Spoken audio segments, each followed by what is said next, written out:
तो बच्चों, आज आपको टाइम एंड वर्क, कार्य और समय का प्रश्न सिखाने जा रहे हैं। इसमें एक प्रश्न है, एक कार्य को 10 दिन में कर सकता है तथा बी उसी कार्य को 15 दिन में कर सकता है। दोनों मिलकर के उस कार्य को कितने दिन में कर सकते हैं। तो इस तरह का क्वेश्चन बहुत इजी ही होता है। अब इसमें यह है कि जो एक कार्य को 10 दिन में कर सकता है तो एक दिन में कितना काम करेगा, तो वो इसका इन्वर्ट हो जाएगा। ए का एक दिन का कार्य वो हो जाएगा 1/10 और बी का एक दिन का कार्य हो जाएगा 1/15। तो ए प्लस बी का दोनों का एक दिन का कार्य, तो दोनों को जोड़ देंगे तो 1/10 धन 1/15 हो जाएगा। इसका लघुत्तम लेके सॉल्व करेंगे। 10 और 15 का लघुत्तम 30 आएगा। 10 का 30 में भाग देंगे, 10 तिहाई 30, 30 एक कम 3, 3 एक कम 3 तो यहाँ आ गया। 15 में 30 का भाग दिए, 15 दूना 30, 2 एक कम 2 यहाँ आ गया, 3 2 5, 5/30 आ गया बराबर 1/6। तो ये दोनों का एक दिन का काम आ गया 1/6। अब इसको हल कर लेंगे कि 1/6 कार्य दोनों मिल करके करते हैं 1/दिन में। उनको दोनों को मिला करके करना एक कार्य है और ये कार्य आया है 1/6 कार्य आया है। एक दिन का कार्य आया है 1/6। तो 1/6 कार्य दोनों मिलकर के करते हैं एक दिन में।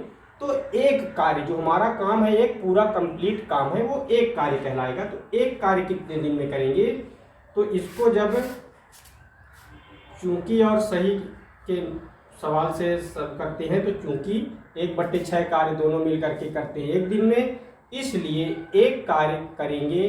एक यहाँ का गुणा क्रॉस मल्टीप्लिकेशन होता है तो 1 गुणे 1 अब बटे 1/6।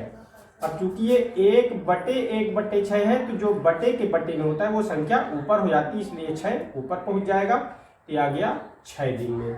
इस प्रकार अगर ए और बी दोनों मिलकर के उस काम को करेंगे, पर ए 10 दिन में करता है, बी 15 दिन में, लेकिन दोनों मिल जाएंगे तो वो काम 6 दिन में हो जाएगा।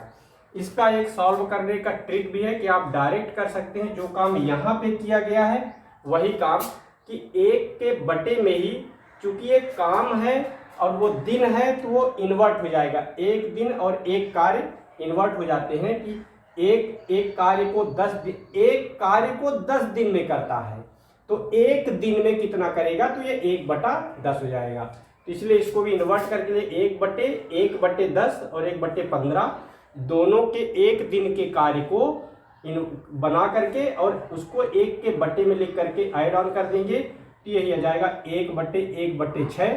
ये 1 ये आया और इसका मान यहाँ पे आया हुआ 1/6, तो 1/6 आ जाएगा और ये 1 के बटे में है तो ये 6 ऊपर पहुँच जाएगा।